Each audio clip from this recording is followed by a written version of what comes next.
Good evening. What you're about to witness is an unrehearsed, uncensored interview on the issue of birth control. It will be a free discussion of an adult topic, a topic that we feel merits public examination. My name is Mike Wallace. The cigarette is Philip Morris.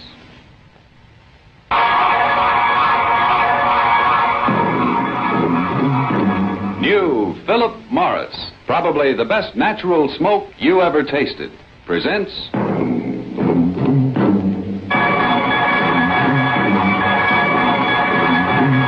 the Mike Wallace Interview. Tonight we go after the story of the woman who violated convention and bucked powerful opposition to lead the birth control movement in America. You see her behind me. She's Mrs. Margaret Sanger, who was thrown into jail 8 different times for her efforts. If you're curious to know why Mrs. Sanger has devoted her life to the birth control movement, if you'd like to hear her answer to the charge that birth control is a sin, and if you want to get her views on politics, divorce, and God, we'll go after those stories in just a moment. My guests' opinions are not necessarily mine. The stations are my sponsors, Philip Morris Incorporated, but whether you agree or disagree, we feel that none should deny the right of these views to be broadcast. One might say that the basis of this program is fact and fiction. And using that yardstick, I'd like to apply it to something I usually talk about at this time, and that is this: Philip Morris cigarettes. Here's why I smoke them and enjoy them. Fact 1. Today's Philip Morris is no ordinary blend. It's a special blend of domestic and imported tobaccos. Opinion? My taste may be different from yours, but on this I think we can agree. This cigarette tastes natural. I think you'll like it. Fact 2. Today's Philip Morris is made of mild, lighter leaf tobaccos. Opinion? To me, that accounts for the genuine mildness I get in every puff. It's what I call a man's kind of mildness. There's no filter, no fooling, no artificial mildness, because, you see, there's nothing between you and the tobacco itself. And fact 3 is, of course, this box. Philip Morris was the first non-filter cigarette to come in a crush-proof box. Opinion? A cigarette that keeps better, smokes better. So get with Philip Morris yourself and check these facts. And when you do, I think you'll find it's probably the best natural smoke you ever tasted. And now to our story. When Mrs. Margaret Sanger opened the first birth control clinic in the United States back in 1916, birth control was a dirty word. The police threw her into jail, as they were to do 7 more times during her crusade, a crusade that still faces the reasoning but unalterable opposition of the Roman Catholic Church. That crusade kept Mrs. Sanger away from her children for long periods. It helped to break up her first marriage, and she suffered constant, harrowing social abuse. Mrs. Sanger, in view of all of that, let me ask you this first of all. Why did you do it? I realize that you had an intellectual conviction that birth control was a boon to mankind, but I'm sure that others have that conviction too. And so what I'd like to know is this: what events, what emotions in your life made Margaret Sanger a crusader for birth control? Well, Mr. Wallace, it's hard to say that any one thing has made one do this or that. I think from the very beginning, I came of a large family. My mother died young, 11 children. That made an impression on me as a child. I was a trained nurse, went among the people. I saw women who asked to have some means whereby they wouldn't have to have another pregnancy too early after the last child, the last abortion, which many of them had. So there's a number of things that are one after the other that really made you feel that you had to do something. There are some other possible reasons that suggest themselves on reading your biography by Lawrence later. Your mother, as you say, died prematurely after bearing 11 children. She was born a Catholic, was she not? She was born a Catholic, yes. And in Ireland. Your father was a sort of a village atheist who clashed with church authorities, and because of his atheism, his earnings dwindled under community pressure. You and your brothers and sisters were known as, quote, children of the devil, end quote. Could it be, then, that in part at least, you were driven emotionally toward the birth control movement because of antagonism toward the church, because that was a way to fight the church? No, I don't think I had anything of the kind in mind. I was what I would call a born humanitarian. I don't like to see people suffer. I don't like to see cruelty, even to this day. And in nursing, you see a great deal of cruelty and unnecessary suffering. At that time, there was no opposition as far as the church was concerned, any church. It was mainly the law, the federal law and state laws that one had to think of. The church was not in my mind at all.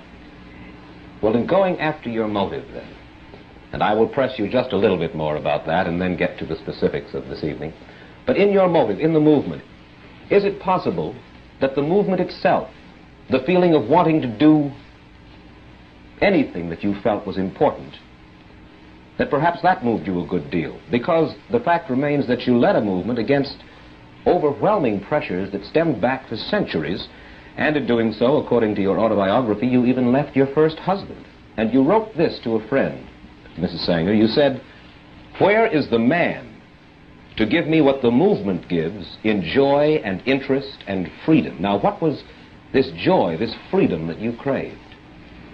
Well, I don't remember that letter, who it was written, but I think that it was not a question of marriage at all. There was a certain satisfaction in doing something that was going to alleviate the sufferings of women in particular, and I was quite a feminist at the time. Obviously. And yes, and I naturally didn't want to see women take all the suffering of childbearing and of pregnancies. So it was a pleasure, in a sense, to think that you were striking at an archaic law, which it was. It's put on the statute books by Anthony Comstock some years ago, and no one had stood up against it. No one had tried to change the laws. And at that time, not even a doctor had a right to use the United States mails and common carriers for books, for learning, for anything that he had to do with this question. It was considered obscene. The whole question was considered obscene. Mrs. Sanger, you have helped to spread the birth control movement not only here in the United States, but in Europe and the Orient as well. Why? Why is birth control of such vital importance internationally? Is it just to save women suffering? Is that the only reason in your mind? Well, not entirely. The population question is a great concern today, and the rate at which the births come in to we're saving them now. At one time, when children died, they didn't have the food. Today, our population all over the world is getting certainly better consideration and better conditions than they had at the time that I was there. I went to every country because I was invited. And I didn't go into the country myself. I was invited to go to Japan and to speak there, have 8 lectures on the question of birth control and peace. Well, do you believe that birth control is essential if we want to keep millions of people across the world from starving? Is that your thesis? Say it again. Do you feel that birth control is essential to keep millions of people across the world from starving? Well, I think that birth control, if you keep your population more or less static until you pick up your resources, certainly you'll prevent their starving. Well, what's more important, birth control or picking up the resources? Well, picking up the resources, there's just a limit to that, too. There's just so much. Take Japan. And she cannot feed. They've had the best experts come there when MacArthur was there. And the best experts say that they have 20 million more people than they can feed. She's got to be fed outside in some way. She's got to have that kind of help if she's going to keep from fighting. But certainly around the world there is potential agricultural land that is not being properly used now. Just this past year, on May 21st, the New York Times summarized an important study of the world's food resources made by Professor James Bonner of the California Institute of Technology. Professor Bonner says the world is not using 1 billion acres of potential agricultural land, and he adds that if this land were used and present agricultural land were improved, the entire world could be fed adequately, even if the population increased by 1/3 in the next 50 years. Oh, Mr. Wallace, you hear so many. Oh, Mr. Wallace, you hear so many fantastic things of what can happen, what may happen. This and that, I've heard it for the last 30 years at any rate, of what could be done, but it's never done. And the thing is, what is it now? What have we got today? A very distinguished woman spoke to me about Arizona. And she said, I wish you wouldn't talk about population. She said, all the population of the United States could be put in one state. And I said, what state? She said, Arizona. I said, did you ever hear of caliche? She didn't know that I was talking about a delicatessen or what. I said, well, caliche is harder than any rock. And it is about 3 inches below the ground, where it looks beautiful. It looks as if you could have food. It looks as if you could have corn or wheat or cotton.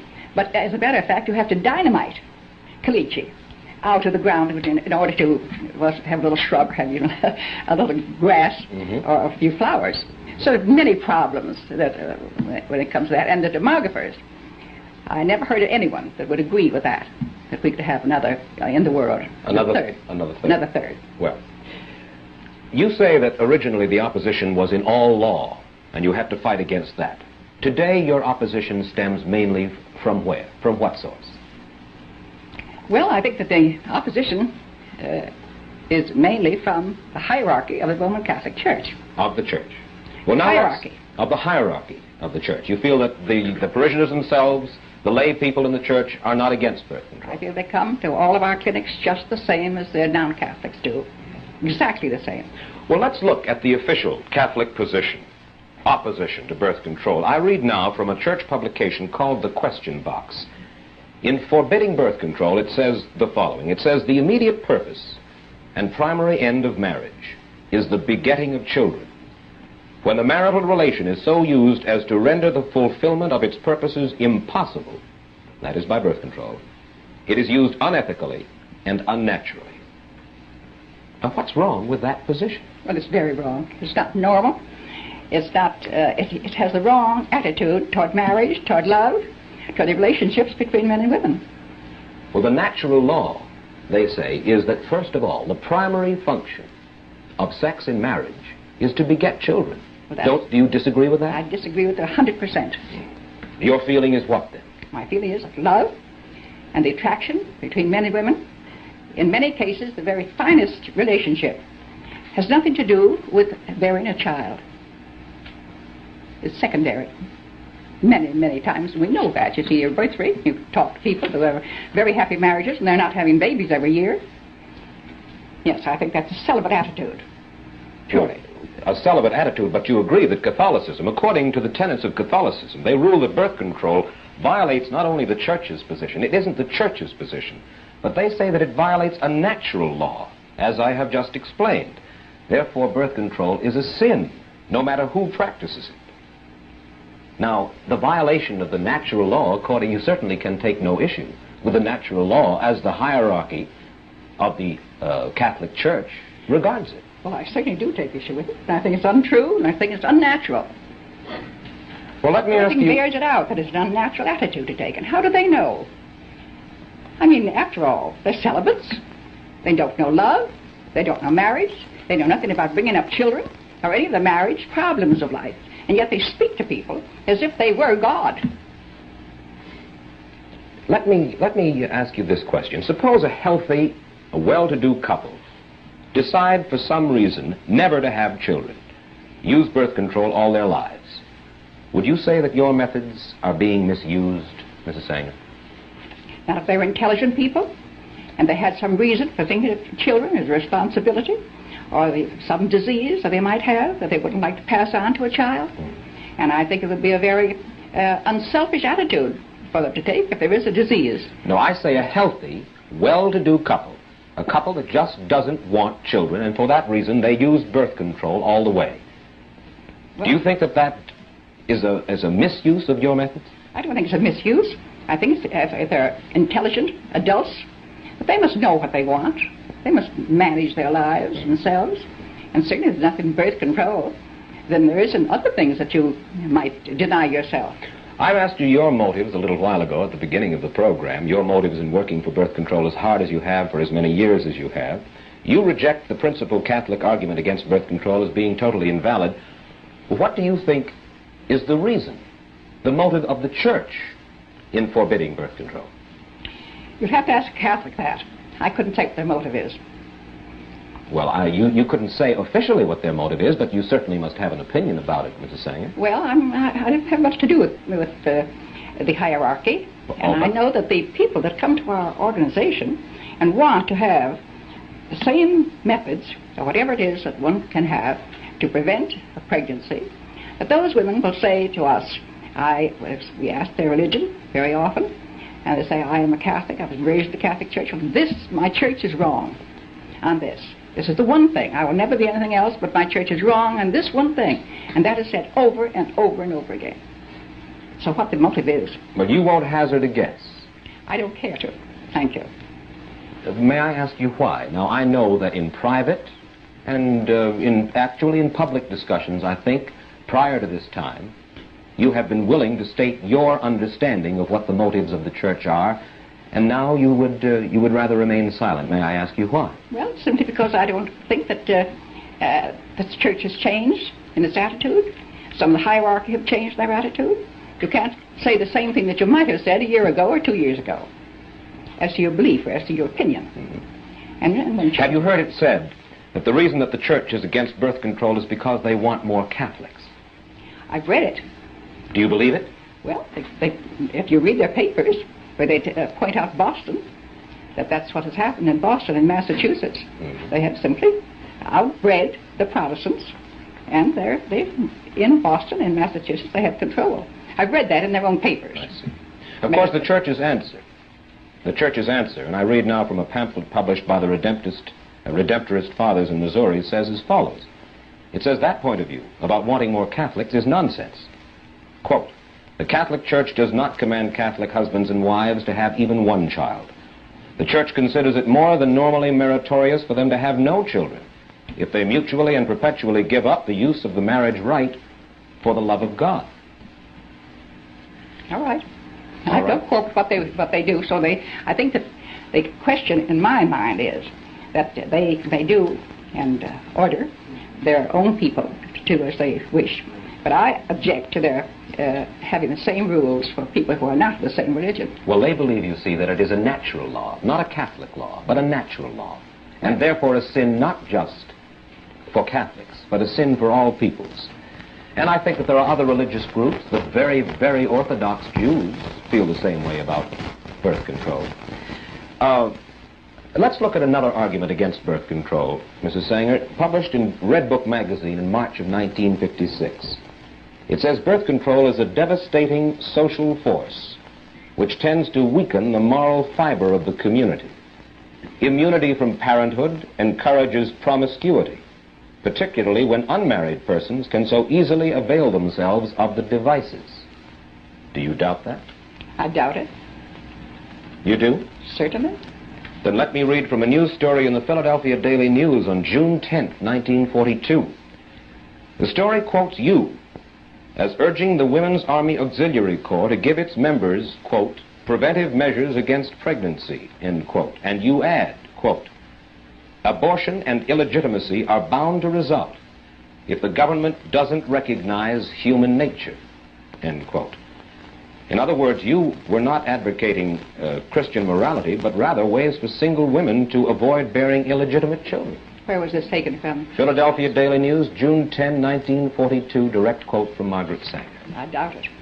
I don't believe I ever made such a remark. Well, in the same vein, in your autobiography, which you cannot disavow, you wrote the following about sexologist Havelock Ellis. You said he's been able to clarify the question of sex and free it from the smudginess connected with it from the beginning of Christianity. Now, what do you mean by the smudginess connected with sex, and why do you blame it on Christianity? Well, there's many reasons, of course, to say that we have more records of it from the dawn of Christianity. And I think I was speaking of Havelock Ellis as having clarified the question of homosexuals, making the thing not exactly a perverted thing, but a thing that a person is born with, different kinds of eyes, different kinds of structure, and so forth. That he didn't make all homosexuals perverts And I felt that he helped clarify that. To the medical profession and to the scientists of the world, as perhaps one of the first ones to do that. That was one of the things that I meant in that.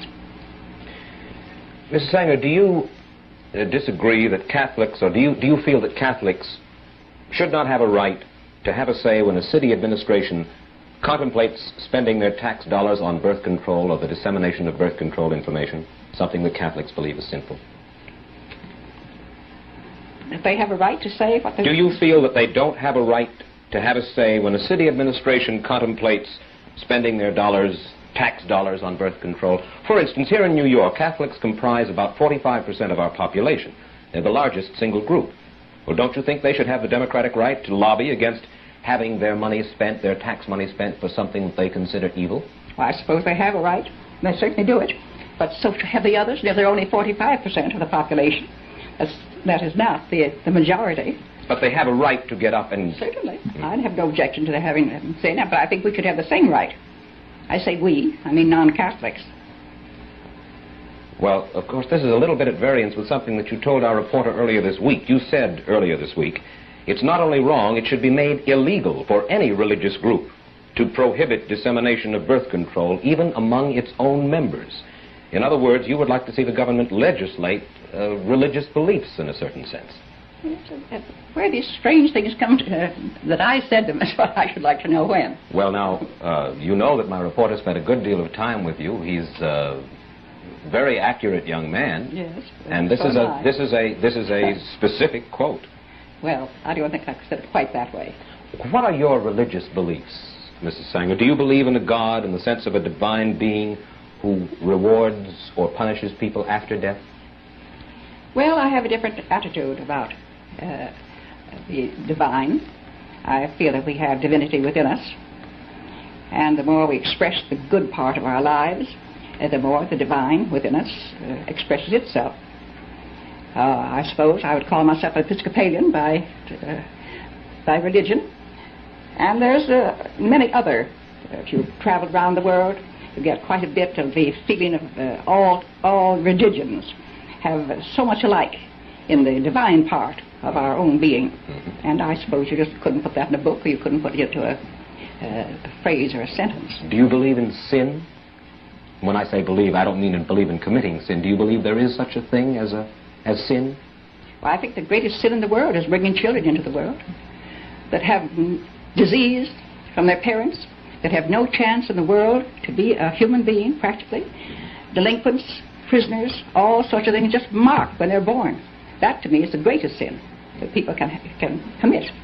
But sin in the ordinary sense that we regard it, do you believe or do you not believe? Well, what would they be? Do you believe that infidelity is a sin?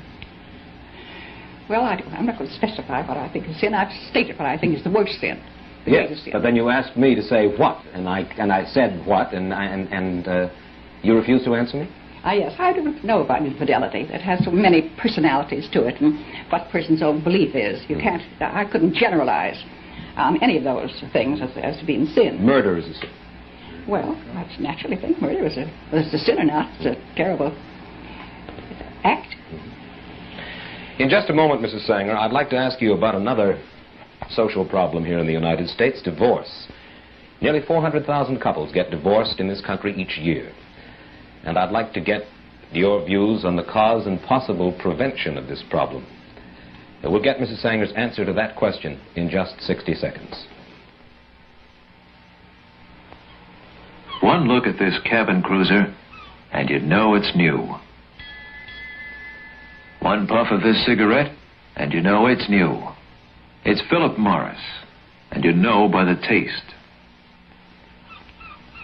Philip Morris tastes natural, and that's why smokers like it. And they like the man's kind of mildness in Philip Morris. No filter, no fooling. Nothing artificial between you and the tobacco itself. And the box, here's something else smokers like. It's practical, crush-proof. If you haven't smoked a Philip Morris lately, get with it. You'll find a natural taste, a man's kind of mildness, a crush-proof box. Get with Philip Morris, Probably the best natural smoke you ever tasted. Get with Philip Morris in regular pack or crush-proof box, probably the best natural smoke you ever tasted. Now then, Mrs. Sanger, there are nearly 400,000 divorces or annulments in America each year. What, and this is hard to do in the short time, of course, that we have, what would you recommend to cut down our divorce rate? Well, as a great many of our clinics are including in the work that they do in birth control clinics, having marriage counseling. So when the woman or the man come and complain of their marriage on the skids, we invite them to come and have special talks with some of our psychiatrists or others who are making a study of that all over the country, where we have about 500 clinics. They almost all include marriage counseling and marriage direction. May I ask you this? Could it be that women in the United States have become too independent, that they've followed the lead of women like Margaret Sanger by neglecting family life for a career? Let me quote from your biography describing your second marriage to Noah Slee. Quote, "In New York, Mrs. Sanger maintained every clause of their compact of independence. They had separate apartments. They telephoned each other for dinner or theater engagements or passed notes back and forth." Would you call this a sound formula for marriage, Mrs. Sanger? Different people, yes. It certainly was for me and for my husband. We had a very happy marriage consulting. He had different friends than I had. And I don't believe in forcing, well, we were two adults, and forcing your friends on another person who may have an entirely different outlook. It worked out very well. I know that it did. You have two sons. One final question. You have two sons. How many children have they? Would you like to see them? I would indeed. As well as How many children? That's 6 in this family? 5 boys and a girl in that family. And in the other family? 2 girls. 2 girls. Miss Sanger, I thank you so much for taking time out and coming and talking to us here this evening. And Mr. Wallace, I've never smoked, but I'm going to begin to take up smoking and use Philip Morris as the cigarette for me to take. Well, I thank you very much, Mrs. Sanger. Indeed. In the eyes of some, Margaret Sanger has been a heroine. In the eyes of others, she's been a destructive force. The purpose of this interview has been not, of course, to try to resolve this issue, but to open it to a little sensible discussion. This was done with the feeling that all of us, regardless of our beliefs, can do nothing but profit from a free exchange of ideas.